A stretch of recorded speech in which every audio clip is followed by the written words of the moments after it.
الحمد لله رب العالمين والعاقبة للمتقين والصلاة والسلام على سيد الأنبياء والمرسلين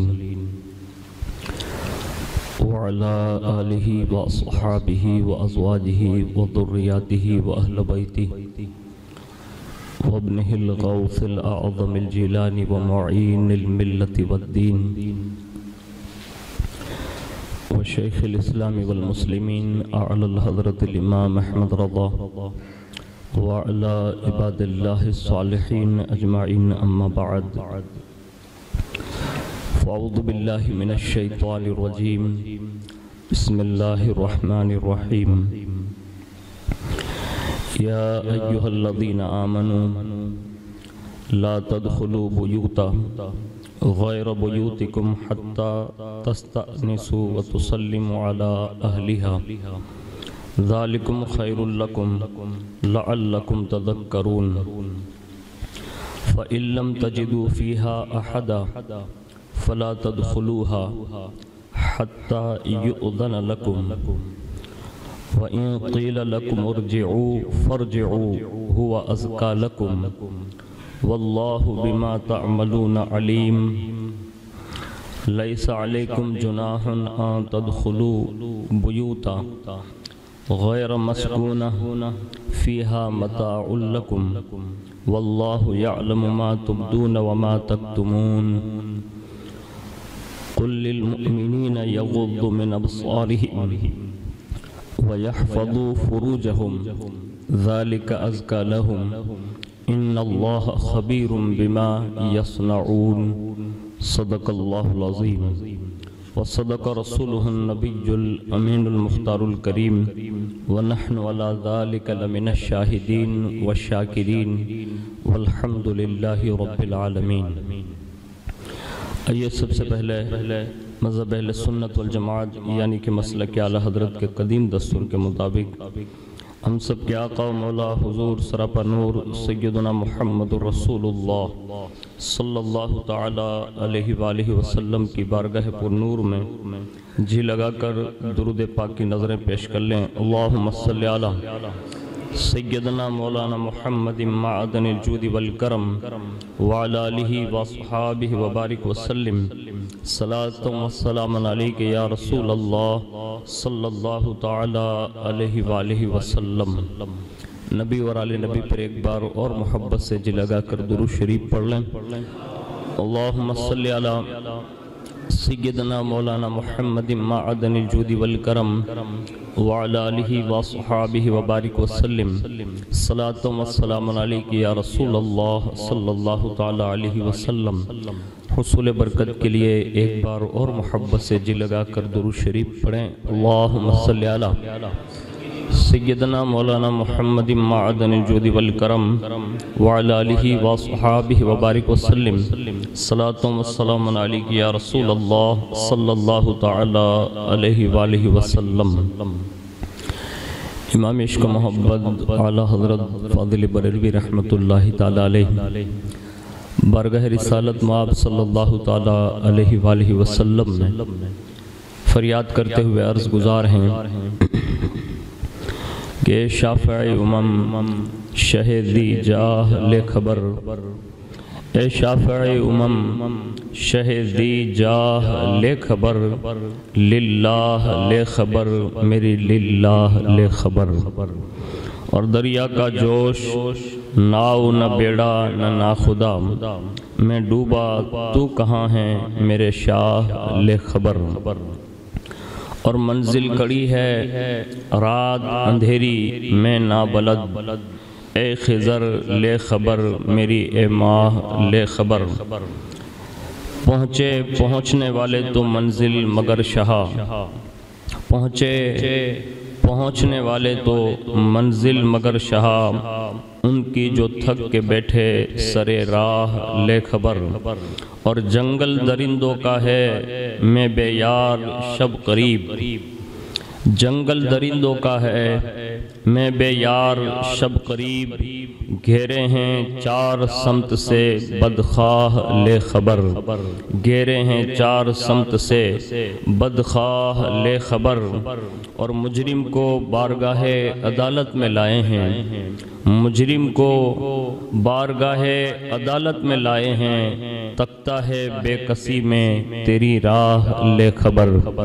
ایک بار بڑی محبت کے ساتھ درود شریف پیش کر لیں۔ اللہم صلی علی سیدنا مولانا محمد معدن الجود والکرم وعلی آلہ وصحابہ وبارک وسلم، صلاۃ و السلام علیک یا رسول اللہ صلی اللہ تعالی علیہ وآلہ وسلم۔ اللہ رب العزت کی توفیق سے ہم اور آپ ماہ رجب المرجب شریف کے دوسرے جمعۃ المبارکہ میں شرکت کی سعادت حاصل کر رہے ہیں۔ قریب ہی میں عرس سلطان الہند سرکار غریب نواز رضی اللہ تعالیٰ عنہ کی تقریبات سے لوگ فارغ ہو کر اپنے گھروں کو واپس ہوئے۔ اللہ رب العزت حضور سلطان الہند عطائے رسول غریب نواز رضی اللہ تعالیٰ عنہ کے صدقے میں ہم سب کے حاضریوں کو قبول فرمائیں اور ان حاضریوں کو مدینۃ الرسول کی حاضری کا سبب بنائیں۔ ابھی کے حالات کے تقاضوں کے مطابق چند باتیں پردہ داری اور حیا کے تعلق سے عرض کرنے کی سعادت حاصل کروں گا۔ سوشل میڈیا پر، پرنٹ میڈیا پر، پوری دنیا میں اس وقت حجاب کو لے کر یعنی برقع پہننے کو لے کر قوم مسلمہ کے حوالے سے ایک طوفان بپا ہے۔ تو جب بھی ایسے حالات بنے تو اس وقت پوری کائنات کے مومنوں اور مسلمانوں کو یہ چاہیے کہ وہ قرآن کی طرف رجوع کریں، اس لیے کہ کائنات میں سب سے بہترین کتاب کوئی ہے تو وہ اللہ کا کلام قرآن مجید ہے، جو ہر مسئلے کا حل امت کو عطا فرماتا ہے، اور اللہ سے بہتر اپنے بندوں کی فطرت کو کون سمجھ سکتا ہے۔ تو اسی حکمتوں کے تقاضے قرآن مجید میں تلاش کریں گے۔ اللہ نے جتنا وقت میں برکت دی، میں چند گوشے آپ کے گوش گزار کروں گا، جس سے ہمیں اور آپ کو یہ سمجھنے کی کوشش کرنی ہے کہ ایک مسلم خاتون کے لیے پردہ کتنا ضروری ہے اور اس کے فائدے کیا ہیں، اور دوسرے لوگوں تک یہ میسیج پہنچنا چاہیے کہ اسلام جو قانون دیتا ہے وہ صرف ایک دو دن کے لیے نہیں ہے بلکہ یہ قیامت تک کے لیے ہوتا ہے۔ اس کو قرآن نے باور کرایا اور لوگوں تک یہ پیغام پہنچایا۔ اور قرآن جس دور میں نازل ہو رہا تھا وہ دور تو بڑا بھیانک اور وحشتناک اور ظلمت اور بربریت کا دور، جس کو زمانہ جاہلیت کے دور سے یاد کیا گیا ہے، ایسے دور میں قرآن نازل ہوا، اور اس قرآن کی لذتوں نے مرد تو مرد عورتوں تک کو بھی اسلام کا شیدائی بنا دیا۔ اب وہ طرز عمل دیکھیں اور خود بھی سنیں، دوسروں تک بھی پہنچائیں۔ سوشل میڈیا برکاتی ہاشمی چینل کے ذریعے دوسروں تک بھی یہ ہمارا اور آپ کا پیغام پہنچ سکتا ہے۔ جیسا کہ قرآن عظیم میں سورہ نور میں اللہ رب العزت ارشاد فرماتا ہے، اے ایمان والو اپنے گھروں کے سوا اور گھروں میں نہ جاؤ جب تک اجازت نہ لے لو، اور ان کے ساکنوں پر سلام نہ کر لو، یہ تمہارے لیے بہتر ہے کہ تم دھیان کرو۔ آگے فرمایا پھر اگر ان میں کسی کو نہ پاؤ، جب بھی بے مالکوں کی اجازت کے ان میں نہ جاؤ، اور اگر تم سے کہا جائے کہ واپس ہو جاؤ تو واپس ہو، یہ تمہارے لیے بہت ستھرا ہے، اللہ تمہارے کاموں کو جانتا ہے۔ آگے ارشاد فرمایا اس میں تم پر کچھ گناہ نہیں کہ ان گھروں میں جاؤ جو خاص کسی کی سکونت کے نہیں، اور ان کے برتنے کا تمہیں اختیار ہے، اور اللہ جانتا ہے جو تم ظاہر کرتے ہو اور جو تم چھپاتے ہو۔ مسلمان مردوں کو حکم دو کہ اپنی نگاہیں کچھ نیچی رکھیں اور اپنی شرم گاہوں کی حفاظت کریں، یہ ان کے لیے بہت ستھرا ہے، بے شک اللہ کو ان کے کاموں کی خبر ہے۔ آگے ارشاد فرمایا اور مسلمان عورتوں کو حکم دو اپنی نگاہیں کچھ نیچی رکھیں اور اپنی پارسائی کی حفاظت کریں اور اپنا بناؤ نہ دکھائیں مگر جتنا خود ظاہر ہیں، اور دوپٹے اپنے گریبانوں پر ڈالے رہیں اور اپنا سنگار ظاہر نہ کریں مگر اپنے شوہروں پر یا اپنے باپ یا شوہروں کے باپ یا اپنے بیٹے یا شوہروں کے بیٹے یا اپنے بھائی یا اپنے بھتیجے یا اپنے بھانجے یا اپنے دین کی عورتیں یا اپنی کنیزیں جو ان کے ساتھ ملک ہوں یا نوکر، بشرطی کے شہوات والے مرد نہ ہوں، یا وہ بچے جنہیں عورتوں کی شرم کی چیزوں کی خبر نہیں، اور زمین پر پاؤں زور سے نہ رکھیں کہ جانا جائے ان کا چھپا ہوا سنگار، اور اللہ کی طرف توبہ کرو اے مسلمانوں، سب کے سب اس امید پر کہ اللہ تمہیں فلاح سے مالا مال فرما دیں۔ یہ سورہ نور کی چند آیتوں کا میں نے مفہوم آپ کے سامنے پیش کیا، جس میں اللہ رب العزت نے مسلم مردوں کو اور مسلم عورتوں کو نگاہیں نیچی رکھنے کا حکم دیا، اور کن کن احباب سے عورت کو مطلب پردہ کرنے کا اور نہ پردہ کرنے کا انہیں حکم دیا۔ اب اس چیز کو اگر ہم اور آپ اللہ کے پیارے حبیب صلی اللہ علیہ وسلم اور شرعی احکامات جو حضور نے بیان فرمائے اور ہمارے بزرگوں نے جو بیان فرمائے، اس کو اگر آپ دیکھنے جائیں تو چند مخصوص لوگ ہیں جس سے عورت کو پردہ کرنے کا حکم نہیں ہے کہ ان سے پردہ نہ کرے، باقی سب سے پردہ کرنے کا حکم ہے۔ مثال کے طور پر قرآن نے یہ ارشاد فرمایا وَلَا يُبْدِينَ زِينَتَهُنَّ، اور اپنی زینت ظاہر نہ کرو۔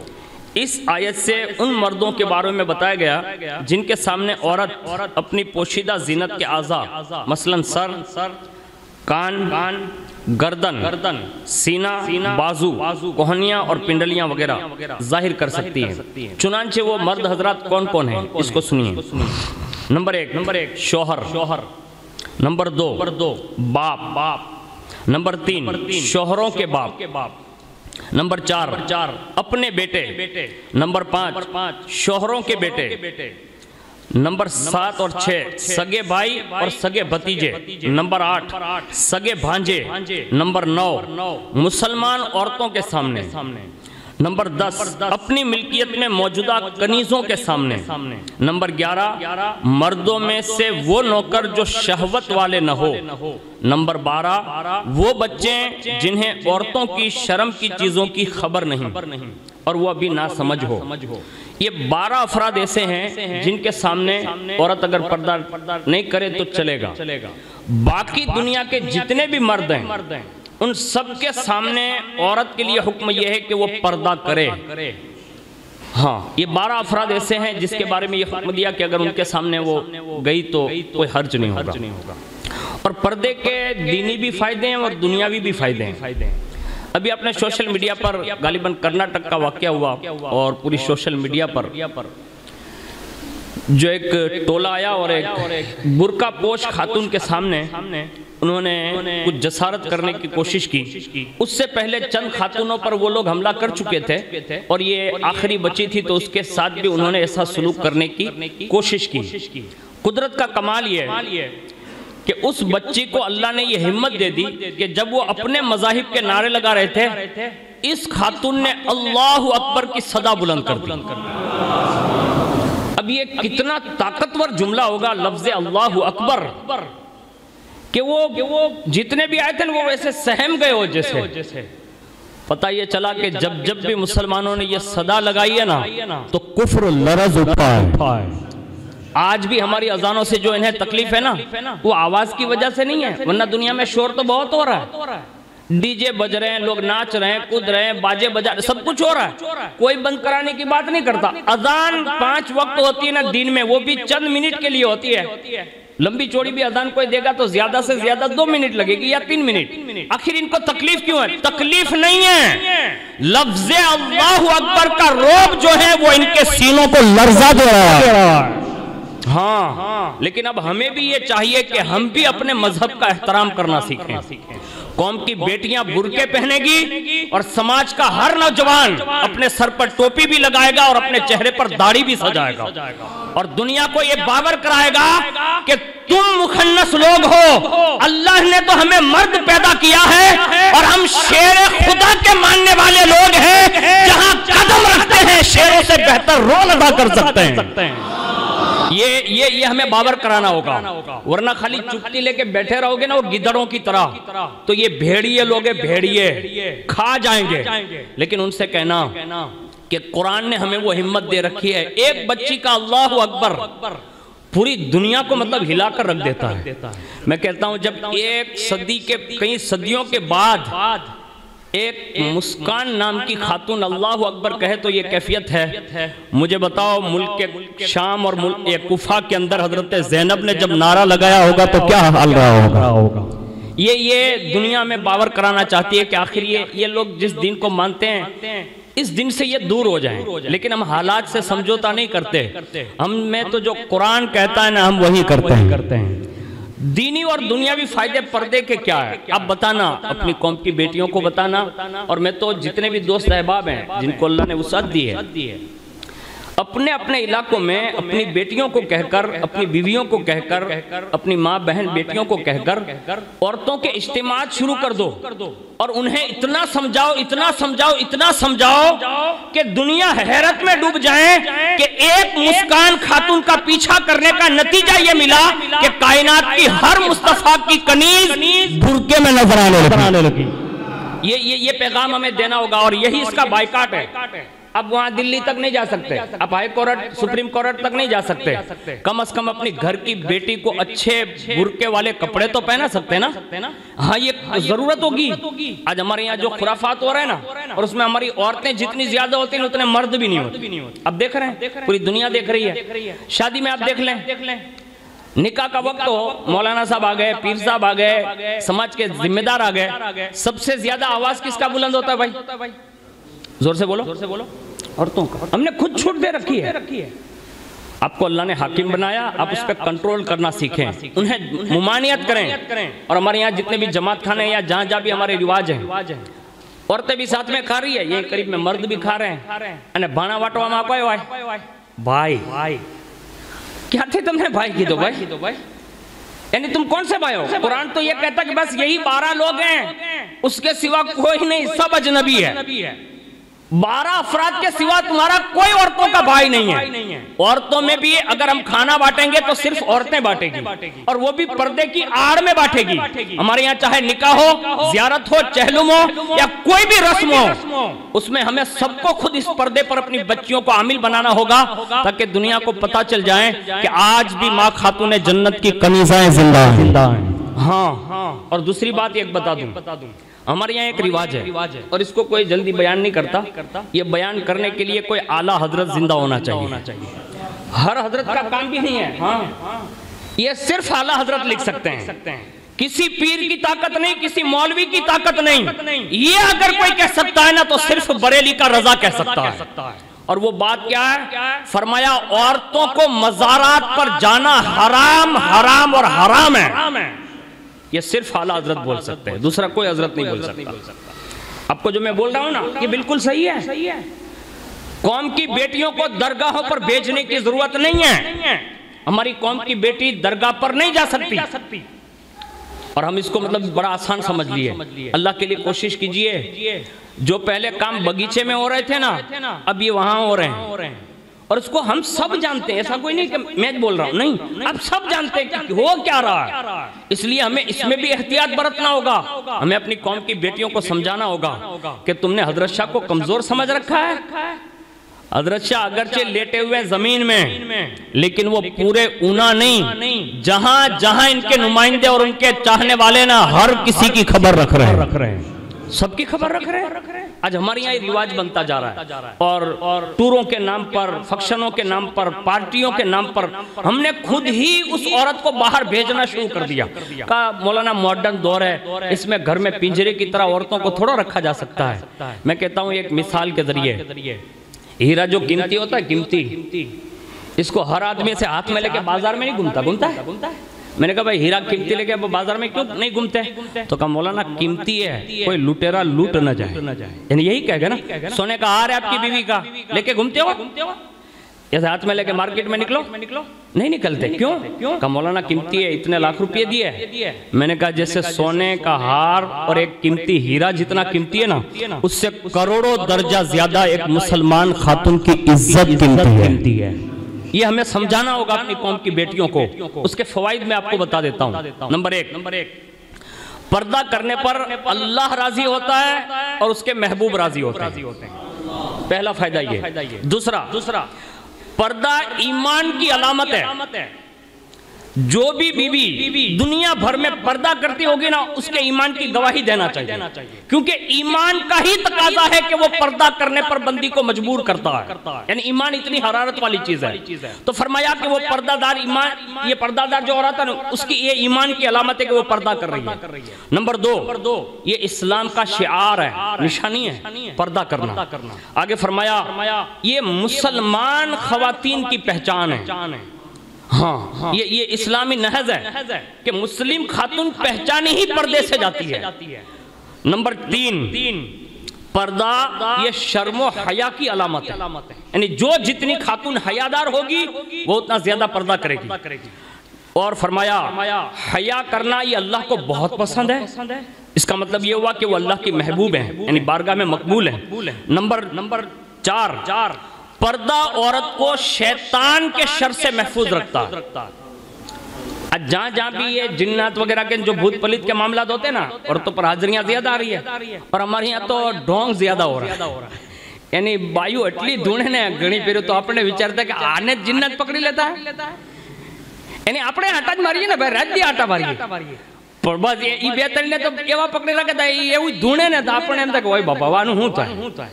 میں سب کو غلط نہیں کہتا، ہو سکتا ہے جنت کسی پر بھی قابض ہو سکتے ہیں، لیکن اتنا بھی نہیں ہے جتنا آج ہو رہا ہے. اللہ کے لیے کوشش کیجئے، اس کا کچھ حال احوال معلوم کیجئے. اس لیے کہ جو پردے میں خاتون رہے گی نا، اس کو شیطان شر پہنچا ہی نہیں سکتا. یہ دینی اور دنیاوی فائدہ ہے. اسے آگے سنیے. اور فرمایا دنیاوی فائدے یہ ہیں کہ باحیا اور پردہ دار عورت کو اسلامی معاشرے میں اللہ عزت اور وقار عطا فرما دیتا ہے. نمبر دو، پردہ عورت کو بری نظر اور فتنے سے محفوظ رکھتا ہے اور برائی کے راستے سے روک دیتا ہے. اور آگے فرمایا نمبر تین، عورت کے پردے سے معاشرے میں بگاڑ پیدا نہیں ہوتا اور معاشرے میں اللہ امن اور سکون عطا فرماتا ہے. نمبر چار، پردہ عورت کے وقار میں اضافہ کرتا ہے اور اس کی خوبصورتی کی بھی حفاظت فرماتا ہے. یہ میں نے کم و بیش 8 دینی اور دنیاوی فائدے آپ کے سامنے پیش کیے. اب میں اپنے بھائیوں سے بھی عرض گزار ہوں. آج ہماری اور آپ کی سب کی یہی حالت ہے. ہم جب بازار میں نکلتے ہیں یا دکانوں پہ بیٹھے ہوتے ہیں، اللہ ماشاءاللہ، سچ بتانا آپ جواب دیں گے، میں نہیں. ہم اور آپ سب بازار میں بیٹھے ہو اور وہاں سے کچھ بیٹیاں گزرے، یعنی کچھ اپنی قوم کی یا غیر مسلم کی ہو، سچ بتانا ہم اپنی آنکھوں پر کنٹرول کر پائیں گے؟ ناممکن ہے، مشکل ہے، یعنی بہت مشکل ہے. لیکن اگر کوئی کنٹرول کر لے تو پھر اس کا انعام بہت بڑا ہے. ہاں، راستے کے حقوق جو ہے نا، راستے میں بیٹھنے والے، اور میں اب سب میں سے الحمدللہ آپ کے نام سے جانتا ہوں کہ آپ کا تعلق ہی بازاروں سے. اب بزنس مین ہے، دکاندار ہے، مطلب تجارت کرتے ہیں. آپ کا ہر وقت اکثر و بیشتر حصہ بازار میں گزرتا ہے. لیکن بازار کے ان حقوق میں سے ایک حق یہ بھی ہے کہ جب وہاں بیٹھو تو راستے کے حقوق ادا کرو. حضور سے پوچھا کہ حضور وہ حق کیا ہے؟ تو اس میں سے ایک حضور نے بیان فرمایا، جب راستے میں بیٹھنے کی نوبت آئے اور اس کے بنا چارہ نہ ہو تو فرمایا اپنی نگاہیں نیچی رکھا کرو. اس کی ضرورت ہے. آج تو ہمارے یہاں تو اتنا کھلواڑ ہو رہا ہے مردوں کی جانب سے. کوشش کیجئے نوجوانوں، اپنے آپ کو بچاؤ. اگر ایک بار اپنے آپ کو بچا لو گے نا تو اس کا انعام سنیے. میں ایک واقعہ سنا رہا ہوں. ایک نیک بندے کا بھی یہ بیان ہے. وہ خود بیان کرتا ہے کہ میں نے ایک لوہار کو دیکھا، وہ گرم گرم لوہا آگ سے مطلب تپا رہا ہے، اور جیسے وہ آگ سے نکالتا ہے نا تو وہ سانڈسی سے نہیں نکالتا، یعنی پکڑ سے نہیں نکالتا، بلکہ وہ ہاتھ سے نکالتا. یعنی گرم لوہا ہاتھ میں پکڑ رہا، لیکن گرم لوہا اس کے ہاتھ میں اثر نہیں کر رہا تھا. تو وہ نیک صالح بندہ کہتا ہے کہ مجھے تشویش ہوئی کہ آگ کا کام ہی ہے جلا دینا، اور یہ گرم گرم لوہا آگ میں سے نکال کے سے پکڑ لیتا اور اس کو اثر نہیں ہوتا. تو اس نے تشویش شروع کی. میں نے اس سے پوچھا، یعنی دریافت کیا. میں نے کہا بھائی آپ مجھے یہ بتا سکتے ہیں؟ کہا بہت سارے لوہار میں نے بھی دیکھے ہیں، آپ کی شان عجیب ہے. کہا لوہا گرم گرم آپ بھٹی سے نکال لیتے ہیں اندر سے اور آپ کے ہاتھ میں اثر نہیں کرتا. اسی وقت اس نے کہا بھائی اس کا ایک سبب ہے. کہا وہ سبب بیان کر دیں. اب سنیے گا غور سے. اس نے کہا میرے ہمسائے میں قریب میں پڑوس میں ایک خوبصورت عورت رہتی تھی، اور ایک نظر اس پر پڑی تو میری نگاہوں نے مجھے دھوکے میں ڈال دیا. آخرکار اس کی عفت اور پارسائی بڑی مشہور تھی، لیکن میں اپنی عفت اور پارسائی پر قابو نہ پا سکا، اور میں اس طاق میں لگا رہا کہ معاذ اللہ کسی بھی بہانے میں اس کو اپنے قریب کر لوں گا. آخرکار ہوا یہ کہ وہ کہتا ہے کہ انہی دنوں میں قحط پڑا، یعنی کال آیا. لوگ پانی اور مم کے مطلب پھاکے گزارنے لگے، کسی کے پاس کچھ نہیں تھا. وہ کہتا ہے اس زمانے میں میں مالدار تھا. کون؟ یہ لوہار کہتا ہے میں مالدار تھا، اور جب قحط پڑا نا تو بڑے بڑے لوگوں کے دروازے پر لوگ جانے لگے، اور اس میں سے ایک میں بھی تھا کہ میرے دروازے پر بھی قطار لگ گئی. یہاں تک کہ جب لوگوں کی قطار میں دیتا رہا اور وہ پارسا خاتون جب میرے سامنے آ کر کھڑی رہ گئی، اور جیسے میں نے اس سے کہا کہ تم میری تمنا پوری کر دے میں تیری حاجت پوری کر دوں گا. جیسے میں نے یہ جملہ کہا نا تو اس نے اپنی عزت اور عفت کی حفاظت کرتے ہوئے اس نے پیچھے قدم ہٹائے اور میری وہ قطار سے وہ نکل کر گھر چلی گئی. دوبارہ جب آئی میں نے پھر وہی مطالبہ کیا، 6 بار آئی پھر وہی مطالبہ کیا، لیکن وہ ہر بار اپنی عزت کی خاطر واپس چلی جاتی اور واپس آتی. آخرکار یہ ہوا کہ اس خاتون نے جب آخری بار حاضری دن تو میں نے اس سے کہا کہ جب تمہیں ضرورت ہے، یعنی پیسہ نہیں ہے، تمہارے پاس اناج نہیں ہے، تم مجبور ہو، میرے دروازے پر سب کی قطاریں لگی ہوئی ہیں، ایک کام کرنے میں تمہاری بھوک مٹ سکتی ہے، تم یہ کام کیوں نہیں کر لیتی؟ بس اس کا جملہ سنیے. اس نے کہا اگر اللہ کے لیے کچھ دینا ہو تو دو. کیا کہا؟ اللہ کے لیے کچھ دینا چاہتے ہو تو دو. بھوکی رہ کر مرنا تو برداشت کر سکتی ہوں، اپنی عزت نہیں گوا سکتی. یہ جملہ اس زمانے میں اس بھوکی خاتون نے یہ کہا تھا. کہا میں بھوکی مرنا تو برداشت کر لوں گی، اگر دینا ہے تو صرف اللہ کے لیے دے، ورنہ مجھے تیرے اناج کی ضرورت نہیں ہے، اور نہ میں برائی کروں گی اور نہ تجھے برائی پر آمادہ کروں گی. یہ کبھی نہیں ہو سکتا. بس اتنا اس کا جملہ جو 3 الفاظ کا تھا نا، وہ کہتا ہے لوہار کہ میرے دل پر اس نے جیسے تیر مار دیا ہو. اتنا اثر کارک ہوا، اور جیسے اثر کارک ہوا نا تو لوہار کہتا ہے کہ میرے دل نے پلٹ کر کہا بہن میں تجھے جو کچھ بھی اب دوں گا نا وہ صرف اللہ کی خاطر دوں گا، یعنی تو جتنا چاہے لے جا. اور اس نے کھانا لیا. سب سے پہلے اس نے سامنے رکھا کھانا اٹھا کر، اور اس کے بعد اس نے ایک دعا کی، اللہم ان کان صادقا فحرمہ علی النار فی الدنیا والآخرہ قد اجاب اللہ دعاہا. اس نے کہا اے اللہ اگر یہ بندہ سچا ہے اور اس نے صرف تیری رضا کے لیے مجھے یہ اناج دیا ہے تو مولا اس پر دنیا کی آگ بھی حرام کر دے اور آخرت کی آگ بھی حرام کر دے. یعنی ایک مومن خاتون اپنی عزت اور عفت کے لیے اگر وہ ڈٹ جائیں اور وہ پھر دعا کرتے تو اللہ اسی وقت قبول بھی فرماتا ہے. وہ لوہار کہتا ہے کہ اس کی دعا پر مجھے اتنا یقین آ گیا کہ میں نے دنیا میں رہتے ہوئے اس کی دعا کا تجربہ کرنا چاہا، اور بھٹی سے گرم لوہا ہاتھ میں لیا نا، تب سے لے کر آج تک گرم لوہا بھی میرے ہاتھوں پر اثر نہیں کرتا. یہ کائنات میں وہ عورتیں گزری ہے، وہ نوجوان گزرے ہیں. آج ہمارے یہاں آپ کے یہاں اللہ ماشاءاللہ آج ہم اور آپ جو سوچ رکھتے ہیں نا اس کو بدلنے کی ضرورت. آپ سب کی بات نہیں کر رہا، ذہن سینکڑوں لوگوں کے خراب ہو چکے ہیں، لیکن اس کو تبدیل کرنے کے لیے ہمیں خود اپنی اصلاح کرنی ہوگی. اگر ہم اصلاح کریں گے نا تو پھر اللہ اس کا انعام بھی بڑھا دیتا ہے. حضور فرماتے ہیں کہ جو شخص آزاد عورت یا کنیز کے ساتھ گناہ پر قادر ہو لیکن صرف وہ اللہ کی گرفت کی باعث اس کا ارتکاب نہ کرے تو اللہ تعالیٰ اسے فضح اکبر میں سے نجات دے گا اور دوزخ اس پر حرام کر دے گا اور جنت کا اسے حقدار بنا دے گا. اور دوسری جگہ حضور نے فرمایا اگر کسی اجنبی عورت پر نظر پڑ جائے اور تم نے پہلی نظر کے بعد فوراً جھکا لی تو فرمایا اللہ تمہیں ایمان کی حلاوت سے مالا مال فرمائے گا. آج ہمیں اور آپ کو بھی ضرورت ہے کہ ہم سب مل کر یہ کوشش کریں کہ اپنی قوم کی بیٹیوں کے لیے جگہ بجگہ اجتماعات قائم کریں، مبلغات سے جوڑیں، عالمائیں سے جوڑیں اور نیک اور پارسا خاتون کے ذریعے ہماری سوسائٹیوں میں اپنی قوم کی بیٹیوں کو پردے کی دعوت دیں، حیا کی زینت سے انہیں آراستہ کر دیں. اگر یہی ہوگا نا تو دنیا یہ کہنے پر مجبور ہوگی کہ سیدہ کائنات کی خیرات آج بھی دنیا میں تقسیم ہو رہی ہے. آپ سے امید کر سکتا ہوں کہ ہم سب مل کر یہ کوشش کریں گے. آپ کے جس علاقے میں بھی اجتماع اسلامی بہنوں کا رکھنا ہو آپ ضرور کانٹیکٹ کریں مولانا جعفر ہاشمی صاحب سے. اگر آپائیں آتی ہیں، عالمائیں آتی ہیں تو ٹھیک ہے، ورنہ یہ دور میڈیا کا دور ہے، بڑا آسان ہے. پوز کے ذریعے ہم ٹی وی کے اس اسکرین پر انہیں پسے پردہ رہ کر اپنا دین سمجھانے کی کوشش کریں گے. اور آپ سے ہمیں کسی معاوضے کی ضرورت نہیں ہے. اللہ سے امید کرتا ہوں کہ اگر یہ ہم سب نے مل کر کوشش کی تو اس کا بہترین اجر اللہ قیامت کے دن ہم سب کو نصیب فرمائے گا. اللہ تعالیٰ مجھے آپ کو کہنے سننے سے زیادہ عمل کی توفیق عطا فرمائیں.